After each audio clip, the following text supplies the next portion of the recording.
ನಮಸ್ಕಾರ ಸ್ನೇಹಿತರೆ, live Karnataka YouTube ಚಾನಲ್ಗೆ ಸ್ವಾಗತ. ಮಹಿಳೆಯರ ಖಾತೆಗೆ ನಾಳೆಯಿಂದ ಬರ್ತಾ ಇದೆ 10,000 ರೂಪಾಯಿ. ಹೌದು, ಈಗಾಗಲೇ ಮಹಿಳೆಯರಿಗೆ ರಾಜ್ಯದಲ್ಲಿ ಗೃಹಲಕ್ಷ್ಮಿ ಹಣ ಪ್ರತಿ ತಿಂಗಳಿಗೆ 2,000 ರೂಪಾಯಿನಂತೆ ಬರ್ತಾ ಇದೆ. ಇದರ ಬೆನ್ನಲ್ಲೇ ಇದೀಗ ಮೋದಿ ಸರ್ಕಾರ ಮಹಿಳೆಯರಿಗೆ 10,000 ರೂಪಾಯಿ ನೀಡುತ್ತಿರುವ ಸುದ್ದಿ ಎಲ್ಲೆಡೆ ವೈರಲ್ ಆಗಿದೆ. ಹಾಗಿದ್ರೆ ಯಾವ ಮಹಿಳೆಯರಿಗೆ 10,000 ಬರ್ತಾ ಇದೆ, ಏನಿದು ಯೋಜನೆ ಅನ್ನೋದನ್ನ ವಿಡಿಯೋದಲ್ಲಿ ಪೂರ್ತಿಯಾಗಿ ಹೇಳ್ತೇನೆ.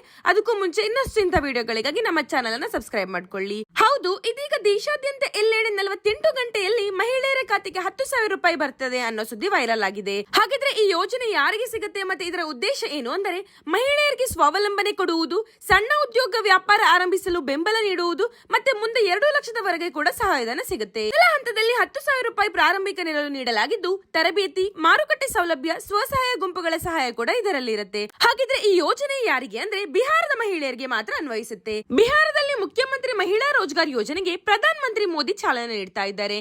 ಇದರಡಿ 75 ಲಕ್ಷ ಮಹಿಳೆಯರ ಖಾತೆಗೆ ತಲಾ 10,000 ರೂಪಾಯಿ, ಒಟ್ಟು 7,500 ಕೋಟಿ ರೂಪಾಯಿ ವರ್ಗಾವಣೆ ಆಗಲಿದೆ. ಕರ್ನಾಟಕದಲ್ಲಿ ಗೃಹಲಕ್ಷ್ಮಿ ಯೋಜನೆ ಹಿಂದಿನಂತೆ ಮುಂದುವರಿಯಲಿದ್ದು ಮತ್ತು ಈ ಯೋಜನೆ ಬಿಹಾರದವರಿಗೆ ಮಾತ್ರ ಎಂದು ಸರ್ಕಾರ ಸ್ಪಷ್ಟಪಡಿಸಿದೆ. ಮತ್ತೆ ಮುಂದಿನ ವಿಡಿಯೋದಲ್ಲಿ ಸಿಗೋಣ. ಧನ್ಯವಾದಗಳು.